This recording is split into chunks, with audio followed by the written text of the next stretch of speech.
your cosine over your adjacent over hypotenuse. Yep. And TOA is your opposite over adjacent. Do you guys see that? Page 6. So angles are given Greek letter names. The most common ones are theta, alpha, and beta. Okay.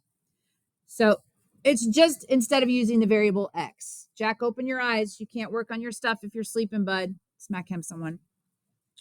Jack, wave your hand so I know you're awake. Thank you. Okay. So we're going to look at the angles. We're going to look at the angles and we're going to find the sine. Are you okay? We're going to find the sine, the cosine, and the tangent of theta, and the sine, the cosine, and the tangent of beta. So remember that the sine is the opposite over the hypotenuse. So theta is this angle right here. So the side opposite is what variable? X. And my hypotenuse is what side? What variable term represents the hypotenuse? Z. Okay. The cosine of theta. Cosine is adjacent over hypotenuse. Cosine is adjacent over hypotenuse. So the side that is adjacent to theta, right next to theta, is what?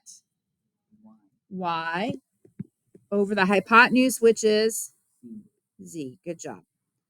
And then the last one is the tangent of theta. And remember that the tangent is the opposite over the adjacent. So the side opposite is X, and the side next to it or adjacent to it is Y. Z is your hypotenuse. It can only be the hypotenuse. It can't be both. Okay?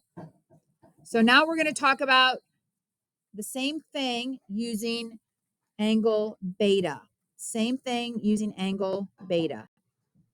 So from angle beta, right here, from angle beta, the hypotenuse stays the same.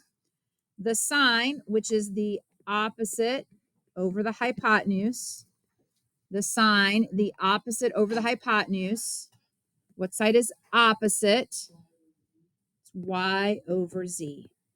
Good job. Let's look at the cosine, which is the adjacent over the hypotenuse. What side is adjacent to beta? So X over Z. And the tangent, which is the opposite over the adjacent. What side is the opposite and what side is the adjacent? Y and Yeah, Y over X. Y over X. Good job. Okay. How do you guys feel about that? Okay. I am going to, here's what I'm going to assign for your homework. Your homework is going to be numbers 1 and 2 on the next page. That's all your homework. And you should finish it today because you should. So this is your homework. Now remember, you cannot have a what in the denominator. You cannot have a what in the denominator. hypotenuse. Well, what did I just circle up there?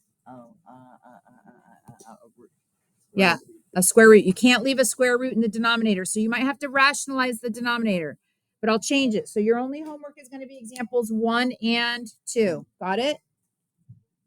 Okay. So let's go to our quiz. So I want you